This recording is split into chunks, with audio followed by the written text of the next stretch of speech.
Over the last few weeks, the Naira to dollar exchange rate has hung around the 1,500 Naira to $1 zone. At some point in February, the value of the Naira slumped to a whopping 1,900 Naira to $1. In the months that followed, the CBN and other bodies have made efforts to bring the exchange rate under control, and everything seems to be stable, at least for now. A lot of foreign portfolio investors are very interested in coming back to the Nigerian market. In this video, I'll help you make sense of all the activities and controversies that have flown around in this period, and how did the central bank manage to get things stable again? Is it sustainable? Could things get better or worse? Welcome back to another Finance Friday episode. If you're new to the channel, welcome. If you're returning, welcome back. Be sure to hit that like button. It's free, and you'll be helping people get more information and learn about this stuff that we're sharing. So without further ado, let's get to the video. Before we start, let's talk about some fundamentals: demand and supply. In economics, the higher the demand for something, the higher the price will be for that thing. Nigeria currently has quite a high demand for dollar. We import most of what we use, and the demand for dollar is growing. People want it, and there's very little supply to match this high demand. And on a general scale, that is why the Naira is stretching in value. The price to pay for dollars becomes high. But on a specific note, this is part of what is happening. There are two main factors to the recent condition of the exchange rate, but let us begin with a brief summary of how we got to this point in the first place. For the past few years, I've done some update videos regarding the exchange rate. The first one I did was about the prediction of the dollar getting to 900 Naira. This was when the former CBN governor banned the sale of forex to the BDCs, or the Bureau de Change Operators. I'll have that video linked in the description below. This was in 2021, and you could get $1 for around 525 Naira. Good times. I did another one around 10 months ago when the new administration announced that they will be unifying the exchange rate. Of course, this came with consequences of its own, and after a bunch of attempts at damage control, the exchange rate finally broke the 1,000 Naira to a dollar threshold, and it was on its merry way to hitting the 2,000 Naira mark until... I've mentioned severally on the channel that there are many factors that contribute to the value of a currency. Apart from inflation, economic policies, and the world economy, all of which are part of the things plaguing Nigeria at the moment, there are also other factors that are consumer related. This is where the consistent back and forth between the CBN and the fintechs come into the picture. The frenzy between the CBN and fintech companies did not begin today. You see, in 2021, the Central Bank of Nigeria announced the freezing of accounts owned by RiceVest, Bamboo, Chaka, and Trove. These are all fintech companies that were involved in some sort of investing and trading activity. The reason for this action was that, at the time, it was on the grounds of illegal foreign exchange trading. At the time, the CBN sought the approval of the Federal High Court in Abuja to freeze the accounts of these businesses for at least 180 days.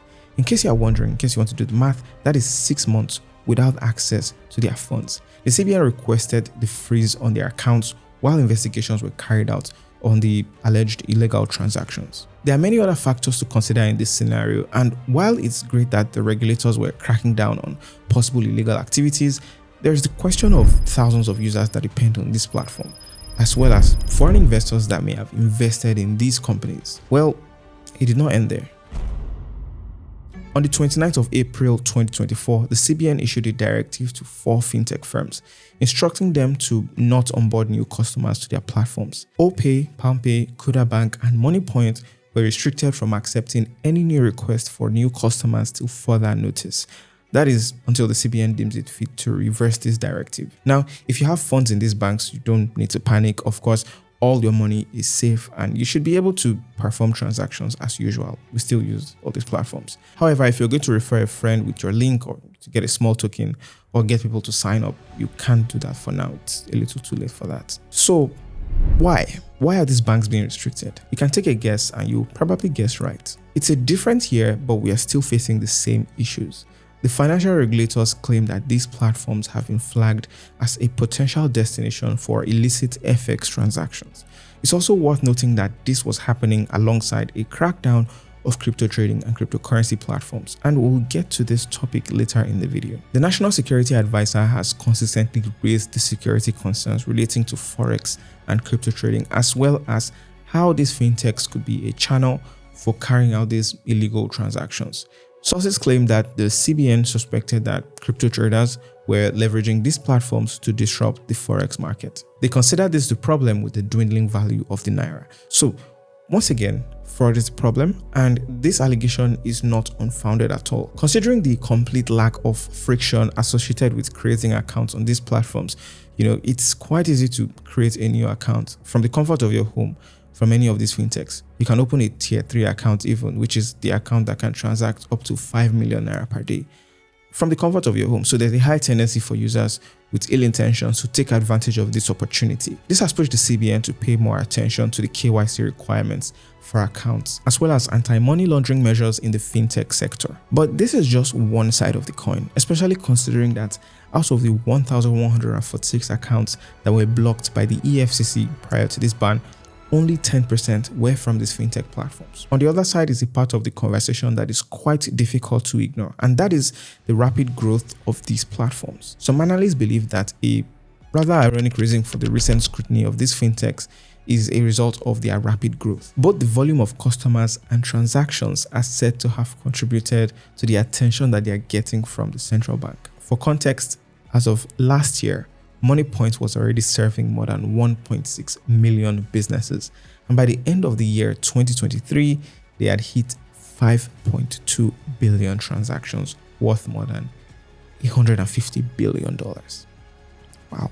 So even if no one is saying it, this explosive success is likely another reason that these particular apps seem to be popping up more on the CBN's radar. But also, with such a huge number, there's a higher chance of illegal activities taking place in the mix. Regardless, all of this begs the question of whether some of these challenges could have been handled more amicably, especially in a manner that will solve the root problem without any side suffering loss. A quick editor's note here is that the 6-week ban on these fintechs have been lifted on the 3rd of June, and the condition given for this included asking these companies to block P2P crypto transactions and mandating physical address verification for all tiers of accounts. They were also asked to update their facial verification for customers. The truth, however, is that the strict measures and boundaries being put on the fintech platforms seems to have positively had an impact on the exchange rate. But there was even bigger fish to fry, at least from the point of view of the CBN and the SEC. And just before we get to that, I want to say that I'm an economics graduate that is, first of all, passionate about technology, about personal finance, and the Nigerian economy. Finance Friday, this topics where we cover, the Nigerian economy and personal finance, will be moving to another channel for better analysis and a more focused message overall, so that we can keep all these discussions in one place and we get to interact more with you guys. So please make sure to subscribe to the Finance Friday channel. It's linked below, and we'll have 2 videos coming to the channel in the coming weeks. All right, let's get back to the second part of this video. This topic comes with a lot of baggage in hand, and there's no surprise that this one takes us all the way back again to 2021. In February of 2021, the CBN announced that all commercial banks were to steer clear of all cryptocurrency transactions. However, by December of 2023, the new governor of the CBN removed this ban. While it sent the message that things were starting to look up, and look vibrant for the crypto community in Nigeria, it did not take long for all that to proverbially come crashing down again. In their statement on the 9th of June 2023, it clearly states that Binance Nigeria Limited is hereby directed to immediately stop soliciting Nigerian investors in any form whatsoever. According to the SEC, Binance was neither registered nor regulated, therefore its activities in the country were illegal. By February of 2024, the relationship between the government, cryptocurrencies, and cryptocurrency companies began to grow less friendly. And who else than the largest crypto exchange in the world to be the main target of this fallout? While there are a bunch of things believed to be in the mix, most of it can be summarized in the fact that activities on the Binance platform could have contributed to the massive devaluation of the Naira over the first few months of 2024. It is claimed that users on Binance had allegedly been manipulating the price of the Naira with the P2P transactions. From one dramatic headline to the next, all of these leading to the complete pulling out of Binance from the Nigerian market. Interestingly, Nigeria is just another country added to the long list of countries that have banned Binance from operating in their market. There's Canada, China, the US, Japan, Italy, and the United Kingdom. All of these are among several other countries that have restricted Binance for different reasons across the board. All right, let's bring this back. On the 28th of February 2024, government officials allegedly arrested 2 senior executives of Binance. The executives were arrested by officers of the National Security Advisor and their passports were seized. The arrest was right in the middle of the government's struggle to control the nosediving value of the Naira by controlling cryptocurrency transactions. By the 1st of March, the federal government of Nigeria slammed a whopping $10 billion fine on Binance based on allegations of influencing the country's forex crisis. As part of the case, the government claimed that Binance had been profiting substantially from the illegal transactions on its platform while the country suffered the losses. Just like fintechs, Binance has achieved massive numbers as well. The CBN governor himself stated that $26 billion passed through the platform from sources and users who could not be properly identified. So what now? According to this report from Chain Analysis, Nigeria continues to have the highest cryptocurrency usage in Africa and is among the most developed globally, with a 9% annual growth rate. Interestingly, Nigeria has one of the youngest populations, one of the youngest demographics in the world, with 43% of its current population under the age of 15. And of course, the fastest growing population in Africa with a population of over 200 million people. Hence, a younger, tech-savvy population combined with declining smartphone costs is opening new avenues for cryptocurrency-related activities. The departure of Binance has triggered a wave of panic among Nigerian crypto investors holding billions of investments on these platforms. Heightened concerns arise as traders fear a potential domino effect, speculating that other digital asset service providers might follow suit.